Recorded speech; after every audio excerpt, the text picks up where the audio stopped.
Hello, ladies and gentlemen. Welcome to episode 7 of the Dream Managers. Today, we have with me both of my cousins, and I'll let them introduce themselves. Yeah, my name is Nathaniel Rooney. It's a bookstore of multimedia that I'm trying to sell. Mainly trying to focus on local authors, Spokane authors, and artists. Um, yeah, that's what I'm working on right now. He said, and a book club. I'm Sarah Rooney. I am Ben's cousin and Nathaniel's sister. Pronouns they, them, she, her. I am a local poet and an organizer for, co-organizer for Foray for the Arts, which has been running for 2 years in Spokane. I also do my own sole proprietor business that I do poetry workshops and karaoke caging and kind of a little bit of whatever, depending on what people are interested in. But I think the primary thing is writing through my experience and using it as a means of joy or catharsis, as well as connecting with the community so as to create instances of just love and processing and joy. So yeah. .com.org. Like, subscribe, and follow on the Instagram and the Facebook and the TikToks. Yeah, Soiree by Sarah. Totally. I'm really bad at promoting myself. It's Soirees by Sarah and Foray for the Arts and Mixofrigonium on most platforms. It's Mixofrigonium is a combination of two different musical scales, Mixolydian and Frigonium. Whoa. So that's why I created my gamer tag that way, and it has kind of stuck. And people are like, "Why?" Now you know why. Well, okay, and this I feel like is going to be a particularly interesting episode because a lot of the other episodes I've not come in mostly blind, but at least where the depth of where I knew the conversation with others was going to actually lead, because of the fact that for the most part I actually hadn't picked at their particular dreams.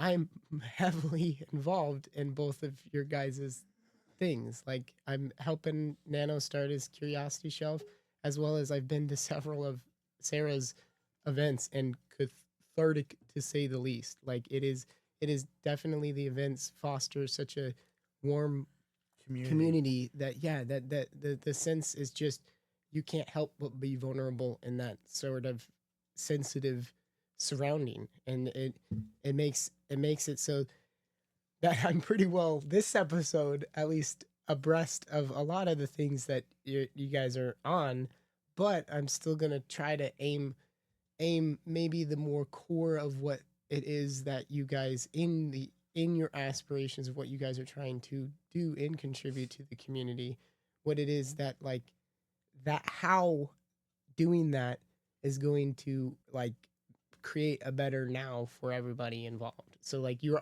pretty much already involved in the works of doing and pursuing a lot of the things that I could make you articulate as being what you'd want to make as an impact. So it's more so that episode is speaking to that impact and speaking to how creating and pursuing each of our individual endeavors is going to make it so that we can all kind of foster it into something awesome for our community that we are a part of. So I guess start with Nan. Sure. So, Curiosity Shelf. It's an online bookstore for the time being. We hope to open up, an actual brick and mortar store. What I intend to do with this bookstore is to spread around books. I want my community full of readers. I've opened up a little free library for just our local community and neighborhood that provides free access to all types of books, new books, books for different communities of color, books for all types of readers, young and old, basically, and so that's one of the things that we're trying to do for the community. Another is we're trying to go to and meet with local artists. One of the biggest things I want to focus on with the Curiosity Shelf is like a spotlight local authors and artists, mainly focusing on writers in our community, poets, musicians, some comedians. But yeah, I'd like to be able to talk to them, even pick their brains in a book club meeting, or even on a podcast. We're starting a podcast called Curiosity on the Shelf, where we discuss books that we've read and delve into the nitty gritty of what it was about and what we all kind of like took away from it and resonated with us, that are kind of being carried with us into our experience and stuff. Yeah. I think a lot of it is just that I'd like to provide more of a hub or a place for local writers and musicians and artists to be free to share their artwork and their writings and whatnot, and feel free to sell their writings and be able to make some money off of their hard work. Also somewhat democratizing, or not, I guess not democratizing, but making more accessible. Like a good example is, I really like this book Serviceberry that I enjoy giving to people a lot, because it has a really strong message of gifts and of abundance and reciprocity and stuff. But one of the things that made me not be able to buy as many books was sheerly the price tag at which that I was affording them for. I would go to Barnes and Noble, and because they have a retail head and they have labor to afford all of the things and things that have to account for being a big bookstore like Barnes and Noble, it was that I was paying $20 a book for the Serviceberry. Well, through Nano and the Curiosity on the Shelf, I pay $11 a book. That's That's pretty much half off of the book that I was already getting hardback from Barnes and Noble, and now I order it through Nano. Both, still he gets an ish. Like, even at $11 a book, he is still making some money on the top of that purchase, as well as I am getting the book for like significantly cheaper. And again, you're not giving it to this big corporation. You're giving to a local you're a local business, and a local business is going to give back to its local economy. And I mean, really, that's the message that resonates with Serviceberry, right? Circling back into the community, this gift economy. And I think one of the ways that especially books really echoes the sentiment of Serviceberry is that whole concept of, she talks about, I believe it's Robin Klemmerer.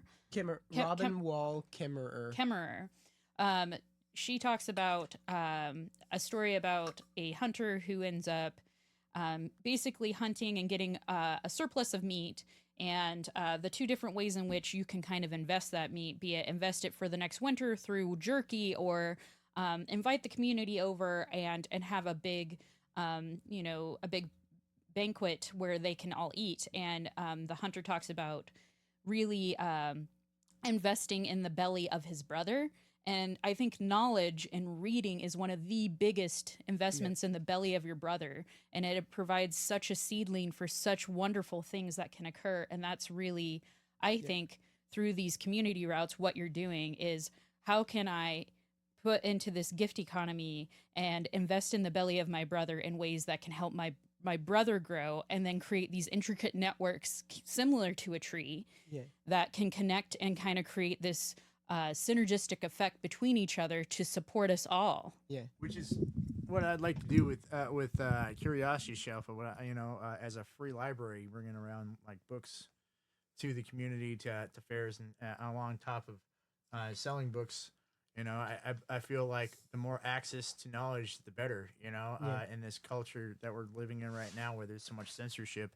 To really quickly, to just fine tune both of the thoughts, another book that I'm reading, Determined by Robert Sapolsky, mentions that of both pretty much feeding uh, Belly and my brother and knowledge, like both the physical nourishment and he was like, and the knowledge of the fact that low or blood sugar affects prefrontal lobe decisions. Yeah. Like it was like both the food as well as the knowledge that the lack of food affects your decision making process. That's why there was supposed to be free food at schools, because how are kids supposed to become educated when you're so caught up in when am I going to eat and you're just trying to survive? There's that whole Maslow's pyramid of needs. How are you supposed to get to the next tier of the pyramid when you're not even sufficiently meeting the needs of the first tier? Yeah, if the brain's nourishment's not met, then you're not even connecting the ideas in that book that are there. Well, they're there. They're ready for you to connect them. But just because you had a low blood sugar at the moment that you were reading that book, you weren't as hormonally interested or emotionally invested in it. And so you didn't get out of it the same learning. And similarly, how are you supposed to then take that knowledge and work with it? How are you supposed to creatively engage with it? How are you supposed to bring it into your life? And that's another thing that's brought up in Serviceberry is changing these economies, the way that you have to go about it. She talks about, of course, as a biologist, so not, an economist or anything, but through what her knowledge and talking to economists was through incremental change. And then something that I thought was a beautifully said, creative disruption. Yeah. How can we reach creative disruption when you can't even understand things in a way that allows you to create, right? And creativity has been the biggest means of changing our situations. That's the reason why in a lot of different instances of tension, like such beautiful creations end up being made, but also get suppressed, right? Because they can be such a wonderful way to pull people together to kind of come as a united front to change things. Yeah. So. Yeah, that's exactly it. And like you're saying, Nan, with what you're doing with the Curiosity Shelf, is effectively that's what you're doing for the community. Is strengthening that link is one of the most essential things that creates a strong community. We are only I have this written somewhere in my I want to book. spotlight different communities that don't get spotlighted too often. I mean, there's a lot. With board games and gamers and there's manga readers, there's anime watchers, there's comic book readers, graphic novels readers. Yeah. There's all these different communities that can really come together. I feel. And curate a space of shared interests and stuff. Yeah. Well, and collaboration, because if there is an ability for someone to have these like instances of cross, I don't want to say like not cross contamination, but what is it called when you really like cross influence? Yeah, cross influencing each other. Like if there's a way for that to occur, because no one lives in a vacuum with their identity, and no one should. Like having only one way to identify yourself as is so incredibly limiting. When instead, if you can say, I enjoy anime, I'm also a poet, I create collage, or I'm a comedian or whatever. Like then you're able to create connections on multiple levels, and more often than not, from what I've heard from creatives and what I've learned myself, is that if you're able to kind of touch bases with all of these communities, they influence your art, and it only enriches you as a person, as an artist, and again makes you invest in those unique relationships with each individual to flourish and grow as a person. I really believe in having a full kind of like full experience of different voices that you can learn from, and I think it's great to diversify how you experience the world, because what you have learned through going out and doing things isn't going to be the same as what your friend has. And like what a beautiful way through reading, it creates empathy, it creates connection, and a medium to share that garnered experience.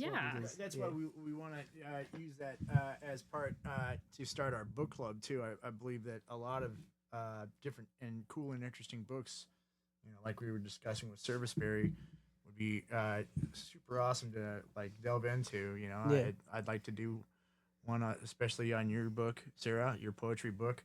But I feel like with this, then we can like add more people to the community. You know, one thing I really enjoy about your book workshops, Sarah, is that there's so many people willing to share their stuff, and I'd like that to be part of that book club that we have too. You know, where people come in also and talk to us about reading the same book Yeah. and how they felt about it, and their experience with it and what they took away from it and stuff.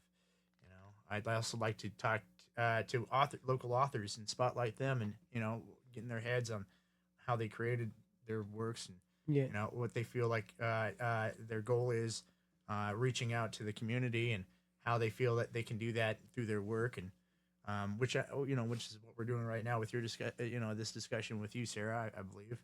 And so that's one of the things I think would foster a good neighborhood community is Yeah. working with each other, spotlighting each other's work, and lifting each other up.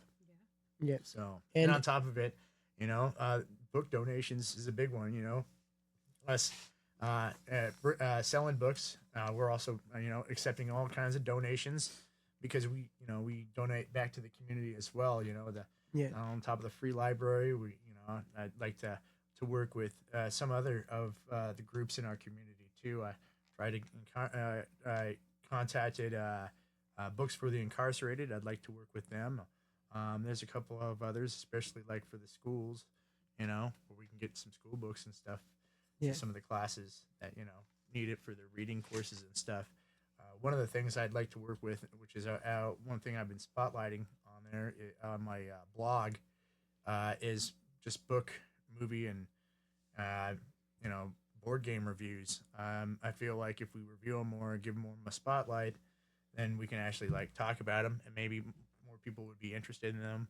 And then like especially with the board games or the card games and stuff. I know like a lot of collectors, like with the Pokemon cards or the Magic cards, they have their own big communities, and I feel like if they have more avenues, they can make those communities even bigger. So Yeah. also be part of that too. And get people to learn the game and stuff and join the community. Yeah. No, that's it. That's good. And I think another thing that's so important is, in this day and age, like everything is so incredibly expensive just due to the economy we live in. And so definitely a thing I think all of us are trying to do is what are the different barriers in the way to getting people connected to each other, and how can we lower those barriers? Yeah. How can we make the threshold to connection that much thinner and more permeable, right? And it's just so important to be able to do that because I just, again, through my own experience, I think there's a lot of loneliness occurring due to us all having a connection to our devices, be it smartphones or computers, which it's wonderful to have that information. And our at hand. devices also secondarily reiterating a message of hyper-individualism that we should be fine on our own, that reliance on other people is unhealthy. Which, again, in Service Berry, I thought was really fascinating because she talks about how, especially with plants, very young plants, and please correct me if I'm wrong. Ben's more knowledgeable in plants. I wish I was more. But she talks about how young systems are those hyper-independent kind of weeds, insidious weeds, and like they'll plant themselves, but they're not long-term. What the long-term plants that end up being planted and stay are the ones that are they end up coming together in a community and create a network to support each other. Yeah. And so And that's, in anything in that's nature. the reason why noxious, invasive weeds are viewed as noxious and invasive, because they pretty much tend to take the crap opportunity that doesn't have a moved in community. That community hasn't been established. As soon as that community is established, frankly, that invasive species can't compete. Like it fails to compete. And that it's indicative that your ecosystem's actually strong and has good defenses to keep them supporting each other versus the the reason why I still do feel like invasives in a weird way are like a part of the migrating, shifting, translating genes of everything that's making things evolve is because no matter what, even if they're taking over an area, the natives and again the community that sustains each other, that is evolving new ways to be able to actually move in on these invasives. And so even though these invasives for the time being to us on the outsider perspective of our small time scale human existences of looking at a hillside and being like, oh my God, look at all that knapweed. That's not natural. That shouldn't be there. And then we spray all this pesticide. We put all this work, all this mechanical work that deteriorates the hillside even further. Like it kind of, Which you could equate to, like, if you're looking at it as people, that's how we're creating these little spheres of influence and misinformation that are creating these noxious areas where people are pushing away community, Yep. right? because Like, then they fight this hillside and then it creates this isolated community that literally is like, what the heck? They're And just what are they just creating? trying to be there. Yeah. Yeah. Like so it's just interesting looking at it that way, and how much of the natural system can really inspire Yeah. like a parallel how within our we community should base. how we should treat each other. And especially with loneliness growing, I mean, there is this whole concept of like, not only like there's the male loneliness epidemic that I keep hearing about, but I think just in general the loneliness epidemic of how we're looking at each other through, I remember a song, looking at each other through the screens of our phone instead of looking at each other face on. Yeah. And don't get me wrong, I continue to work through that process Yeah, too, because ditto. like being in that in between where we have come to the point of we need that device, or see we need that device all the time because it connects us to all of the access is amazing and I terrifying. clock in with my phone. I get on the bus with my phone. Yes. There's just about Pay bills, like all of the things that you have to do are with to your phone. function within society, especially a capitalistic society, Yep. like connected to this device. And so it's just really important for us to, I think, put people first again. And that's really what the Curiosity Shelf is trying to do. That's really how I like in the workshops that I'm doing, or in these events that I'm trying to put together with my co-organizer Greg for Foray for the Arts. We're really trying to put people first and their experiences, and allow them to get up and talk about their experiences and have that resonate with the audience members, and then welcome audience members to then, if they're interested in performing, do it. And again, very low barrier to, you don't have to have any experience. If you want to share something that you create, here's a space to do it. And I think what is so hard about sharing and connecting is for you to legitimately connect with a person, you have to have a space of vulnerability available for them to connect with. Yeah.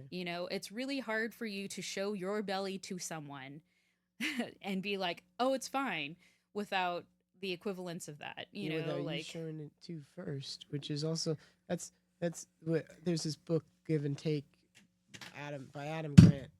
Sorry, that was my coffee. And he talks about matchers and takers and givers. Well, matchers would be like somebody that would only scratch your back if you scratched theirs first. And those are the people. But that's not love. That's what I'm saying. That's that not- doesn't that's- get you and far. Of any kind, friendship, Sure, whatever. exactly. Because it's if not you're only love. reciprocating a thing because you felt due to it, because somebody actually expressed love to you, and then you just felt in debt to that self-expression, that's not you reciprocating an equivalent expression. That is just you meeting the status quo of trying to get it off your plate for the pressure of that you actually should be vulnerable. Yeah, but You isn't- should be showing your Yeah, belly because to that love is person. Something that has to be Yes, it is. Love is something that has to be developed, and there is most human interaction is, you give something, you take something, and then you acknowledge acknowledge But- that through a negotiation. But the And then give from has to that's start when you somewhere. develop a relationship. Yeah, but And from there, who gives Who first? gives first? Yeah, Exactly. and If what it's is an eye for an eye? they- Who doesn't take an and- eye at some point? And initially, the first interaction is a give, right? I give you my attention. I give Exactly. you my initial like, is Yeah. this worth me it's the investing initial- in? it's And the then initial the, trust. the But you response don't- with but that doesn't mean that you have to love somebody to give that initial act. I mean, of course, because like You know? that you don't just love But someone I out would of nowhere. weirdly- I mean, I would weirdly other than say- the concept of I loving would each weirdly other. say, though, that- agreements then. I would you know? really say that initial act, even in disagreements, is an act of love. Like, I Yeah. was gonna say there's I'd I mean say- there's different levels of Yeah. human love. There's the level of I see you as a human being, I see you as a friend, I see you as a romantic partner, I see you as what like the lowest level of love would be a respect of human dignity. yeah. And so that's, I mean, right off the bat, we're talking about developed stages. Yeah. So, like, when you meet a stranger, you're not going to automatically, fall in line and give them, like, I'm going to know. give them the automatic respect of human dignity. Exactly. Like that is again an Yeah. act of love, like Yeah. as we said, because most people, especially in this world right now, don't even give that much. which but this is I guess you know. what we might be trying to egg on is if you're only matching a person to where they're at in their experience, you're not egging them on to grow, like positively. and you're Yeah. not growing either. Yeah. So you're 'Cause you're like just do Keeping to a me. status quo. Yeah, as a So- like so fellow brother For is you, for you to grow, you have to allow others to grow, correct? Well, you have to also, yeah, Both. Like Yeah. both So there you is a help to little bit chat. of, Yeah, there's give and Yeah. again give and Yeah. take on both Exactly. sides. and but that's the reason why I would not argue against them being developed stages because that's they what you have to said be about developed stages. that's what you said about matchers, and there's givers and there's takers. Givers and takers can fall into the same kind of weak spots. Givers can fall into the same weak spots as takers can. But it's- because takers take, and then they take too much. And gives Givers- can give. yeah, But it's and all not about get anything in balance. return. That's what It's he all gets about into in that book. balance, He's and smart balance givers. Yeah. part of the balance is boundaries, right? Boundaries Yeah. are so important within every element of life, right? Whatever That's what whatever they were relationship talking you about in have. Super Communicators and do Higgs' book Super Communicators. Yeah. Is that coming up with guidelines and boundaries in order to develop a relationship? Exactly, But because that's how you again- have a developed or a mature relationship. If you don't have boundaries, if everything is so fluid, then you're not growing together. You're creating that codependence with each other. Yeah. And that's why I want to say, like, yes, they are developed relationships, but instantly, the moment after having first interacted with a person, it is a developed relationship. It is developed Because you yeah. are putting You've the already effort put in the into effort that. into that. So it is by Because that you way. want that relationship to be mutually beneficial. If that Yeah. relationship is one-sided, then it's hard to continue to develop that relationship. Yes. And that's However- actually does what he gets into is that's the reason why people kind of or more easily tend to be matchers but- because again it's almost easier to only reciprocate something once something else has already been done for you. However, It's harder to be a giver. I It's harder- feel it's sorry. no, I just feel like the one that ends up making this even more complicated is the parental relationship, right? Because especially as a mother and a baby can't give back. Yeah. Like at least I mean, I can give joy. It can't, but like that's love. Yeah. But there isn't the reciprocity there that's occurring in other relationships. So again, depending on the type of love, and same thing with, let's say, an incredibly aging, like a parent who's going into, the point of where they're preparing for death, and they're not completely able to deal with all their faculties, or maybe they're becoming, that having dementia or what have you. It's the same type of thing. That reciprocity doesn't necessarily mean it's going to happen. Does that mean you don't love that person? Yeah. And it's like, no, that's not the case. There's different layers But of there's love. expectations. And There are, but like even those and- expectations, especially if you had someone with dementia, Yeah. like aren't always going to be met. Like, Plus- and maybe they want to meet them, but they can't due to those things. Plus, that's why givers always win out because in both situations where the mother is giving only in a situation where she is not receiving anything in return, but she is still giving to her child, and the person is giving to their elderly parent because they supported them through their life, and they're giving, like, both of those situations make for and build upon the empathy of that individual And that growth. that makes them kind of a strong character. It carries through every other thing that they fucking aspire to do in their lives. Yeah. So it's like, whilst most people transactionally thinking would be like, I'm gonna put my parents in a home, they're too much of an inconvenience, that sort of lack of Detached. depth, detached Yeah. thing from a connection that still grew you and supported and would continue to support you in everything that you do, collapsing it and giving up on it is a sign of sort of just like, you're not gonna grow too. So that in that way, givers still win. Givers win because the baby will eventually help them grow once they're adults and they're freaking challenging their perspective. Yeah. And then givers still win, and the giving back to the givers I don't know. win They by. sound like matchers to me. It sounds like a matcher to me. I I mean, you get you give as a kid, as a mother, an expectation and hope that that you get taken care of. But that's in like your elderly Sarah age. initially there's no said, that's guarantee. not always a Yeah. guarantee. So but there's because of that, you're expectations still, and hopes, but you're still just and giving. that's the expectation. You're giving without any expectation because of the fact that there is not a guarantee. Since there is no guarantee, well, that espe- expectation cannot be especially there. if- Especially with rearing your children, because my goodness, you're or gonna- what if you're your gonna re- child I don't is know, your that- children- that you're brings up a rearing whole your bunch of children to emotions an like end. resentment and anger and displacement. and you know, that's the duality of living. That's Yeah. the duality of existence, Exactly. right? However, Exactly. that doesn't mean the person's not growing. Also, being able to experience the duality of life, multitude of emotions, doesn't that just make you a more mature human being? Most of the time when we're experiencing anything that occurs in our life, we're not going to just feel joy. We're not just going to feel one emotion, right? I mean, that's literally the entire foundation of that Inside Out movie, Yeah. And life so is subjective. It's not uniformly objective. Yeah. Every experience. which is beautiful, right? That's what makes some of the best art that we've encountered art, you know? That's why we're like, ooh, Van Gogh, look at that. Not only does that look like beautiful joy, but God, that sorrow that's within that blue, like that cyan or whatever, you know, like just that is the human experience. And I guess that's the thing is like, we can't, it's a bit, the conversation we're having here is a bit cyclical in a way, or a bit like Because it the always chicken is and the give, take, egg, and match. because they are so closely connected to each other. And that doesn't mean like the importance is mutual, which is great, but it's also like everything is did you say nuanced? I love that word because it's true. It's so nuanced. There's a the minutiae within life involved. Like it always reminds me of almost like the what is it called? It reminds me of the I'm thinking omnibus, but that's not it. It reminds me of fractals. It reminds me of the Ouroboros, right? The snake eating itself. The snake eating itself. Like, it's a bit of that, right? Because again, it all is give, take, and match. Yeah, At some point you're and the taker, closer at you some get point to you're it, a matcher, at some point you're a giver. Yeah. The closer you get to it, you think you're getting closer, and then you keep seeing, oh wait, no, I'm farther away, and it's like the search of knowledge that way too. Yeah. Sorry, maybe I'm going at whataboutism and connecting dots that aren't there, and I'm just like, look at this constellation. That's why it is. Sigmund Freud's idea of the id and the superego and the ego. Yeah.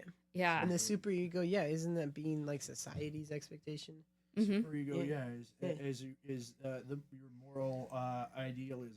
You know, your moral entities of, you know, your true values of what you put faith in, what you expect, in other people, and what you expect in yourself as far as moral traits and stuff. That doesn't mean you always meet those expectations, but that means you at least try to pursue them. It's your moral framework, exactly, right? Yeah, and that's why there's always such a struggle between your super ego, and God forbid you talk about the id. Well, the id's so subconscious that we technically don't even really know what we really want.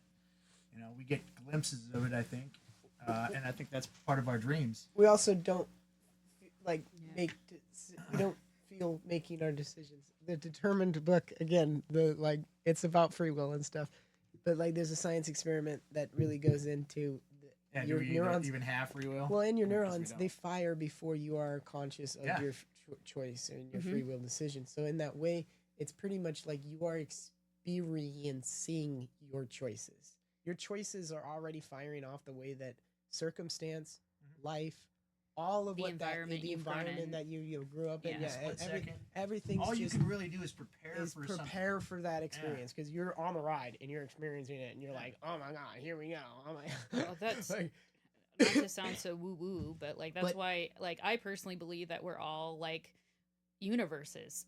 We're all our own universes Yeah. because we all have these like frameworks that we're experiencing what's around us, and none of us are going to understand that perfect experience. But that's what creativity and what books specifically yeah. allow you to try and do is bridge that connection that we're always trying to have. Yeah, and that's also the same thing that bridges that connection from a very unique experience that can't be replicated ever again in the universe is limited by whatever medium of expression it even is. It literally is. Even whatever literary, even words sometimes do not do justice to what Yeah, expression. that's Wittgenstein, right? Yeah, that you want to freaking get out. And It's then called same with- ineffable. I love that Ineffable, word. yes. It's ineffability of existing, right? I gotta pee like a racehorse. Sorry. But the that's what I think is so hilarious about being a writer is how many experiences are ineffable. Like how you sit there and you see the sun rising or setting, and you're in this like state of just wonder, and you're trying to express to the best of your ability, and like just being like, and the sun was rising and it was pink and yellow and beautiful. No, like that people will be like, yeah, that's true. But with specifically poetry, what I love about it is you can take something and through metaphor or simile, you can imbue it with that duality of emotion and experience. And that sunset can be like experiencing, I don't know, a sherbet on an afternoon after school and watching as it begins to melt and trying to look up every drop. Well, You that's why there's poetry, and then there's the filmographers, and some of the best directors say show not tell. Like you get David Lynch, Yeah. and Stanley Kubrick, who go like entire movies without a single word sometime, and you're like, what just happened? And it's really through the experience of every Impression. viewer. It's kind of like coming up to a painting piece, and a lot of the times these artists will keep it secret because they want everybody's perspective to be the true perspective. Yeah. It's kind of cool in a way that it's like a multifaceted way of looking at different pieces of art, because even through the artist, they can even not anticipate what the audience will expect. In fact, that's part of the excitement, I think, of creating the art too, is Yeah. waiting for the reaction of the audience. Yeah. And that's what Banksy loves about it so much. Subverting the reader or the Yeah. audience. That's why Banksy's such a popular artist, because he just puts it out there in the most obscure place, a random house or like a dumpster area or like a side of a building in an alleyway and stuff like that where you wouldn't expect it. And it's like, what does the regular people, what do they think of this? And like, that's the whole thing, is it's not just the artwork that you'll see, which is sometimes kind of funny or sometimes kind of cute or very artistic, but it's just like, what is everybody saying about the artwork? That one where he shredded the artwork after it was sold. It was just like, whoa, Yeah. how is that like? Well, you know? And the tension that he's causing within these pieces, I think, is really important too, because it's high art versus what people consider low art, right? People used Like to strap talk a banana to a taping a banana Yeah. to to a wall Yeah. Or a chair. or a chair or whatever, yeah. But like, Stupid. it's taking these things that people talk about, art or poetry or music, and they put it up on this pedestal so that again, that people trying to get into it feel like they can't. There are so many people that I've been around that they're like, I don't say I'm a poet, I don't say I'm a writer. And I get it. It took me a very long time to own my experience and my craft and my skill. And now I do say I am a poet. And, I really want to empower individuals at every stage to say that, because if you love it, if it's something you want to put your heart into, that is important. You need to do it. And your habits build towards the identity that you identify with. So if you still aren't identifying as a poet, that's because you're still tentative in your aspirations as a poet. Yeah. You have to acclaim loud and proud to the world and yourself that you are a poet. Otherwise, your habits won't align with the identity of being. Well, that's a poet. how you make your dreams possible, right? You know what you say? Yeah. You know what you say? Manifest, bitch. Because you got to fake it till you make it. You pretend. And I say that taking that's that word. literally how we conquered the West with Manifest Destination. Is we just claimed everything to be ours and kicked everybody else out of the land, Well, that's the wrong kind of manifestation. We don't need colonialism. I'm talking about, I guess, it's a strong. I'm talking about personal feeling. manifestation. I think look you're like what Mega's done with their possession. department. Their whole Manifest Destination of white privilege. This is going down a path I don't want to go down. This is going down a path that I firmly disbelieve in. That I say, okay, can I manifest the opposite? Movements rise and they fall. We'll just say that.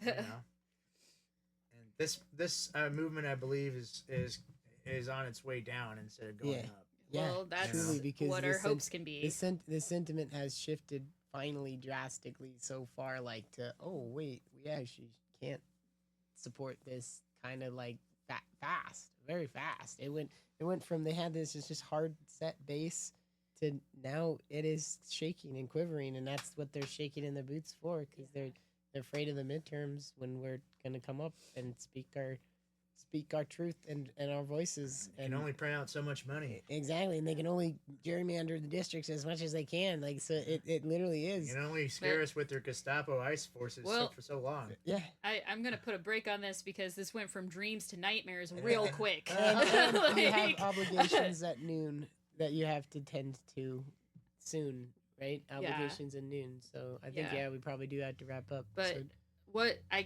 would like to say is, like, I think it's so important for us. Part of I trying to go back to dreams. Part of what my dream would be, what I've always wanted to do since I was little, and I'm trying to facilitate it in different ways. Like, yes, I love to write. Yes, I love to create community connections, but I don't want to focus so much on the container that those things are in. Like, I love poetry. Am I going to be a poet my entire life? Yes. Will I bridge out to other things?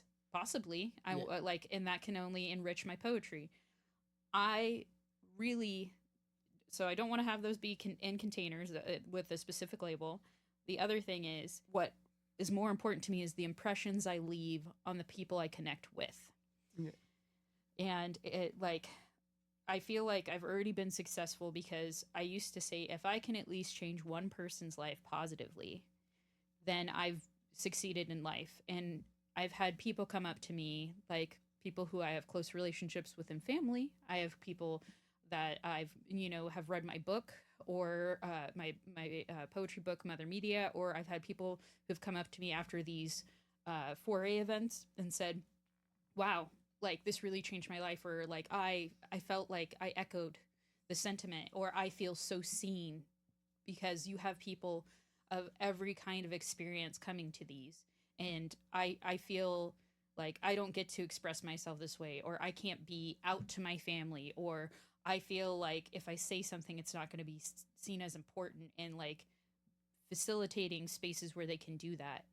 And like, that is just so, like, it makes my heart so happy to to provide a space for that to occur. To foster, because allowing, they have to allow themselves to be vulnerable, but the space and time and support, for what that if someone comes to can something occur, I think the coolest thing is that you provide a lot of resources too for a lot of the writers too, not just support, which is very helpful, because the support and insight of start getting your first book published and all that. But just the resources of the people to talk to, somebody who's aspiring to even put their work out there, can go up to you, share their work, get your opinion on it. You provide, you even edit. I've seen you edit texts of other authors and writers, for them to get them prepared for publishing a book. And then your friend Greg, who is your partner for 4A, he's got that printing press that gets him going. And I think Carbonation press, yeah, and I think by helping other authors with get their pieces out there is very important too, because it also shows that that you're willing to share the spotlight with all of Spokane. Whoa. I think the coolest thing is that you're able to hey, there's more people here with great stories that people aren't listening to. Like the workshop on eco poetry was all just about how we can write and do. It wasn't eco poetry, but that's going to be this Tuesday. Oh yeah, it wasn't. It was wasn't. epistolary It was poetry, which epistolary. It just we wound up talking a lot about eco poetry. Epistolary poetry is letter poetry. Eco poetry is going to be focusing on environment. But I remember that. I read the whole intro, but it's okay. I just remembered eco poetry because that's what we talked about. Some of it wound up revolving around because it went back to service. All the same messages in those Matthew in those Olsman's epistolary poems. Yeah. Wound up being very nature-esque and being like, dude, almost the one where it juxtaposed the scary oil-filled seagulls, whatever the heck, with it was Matthew Olsman's poem.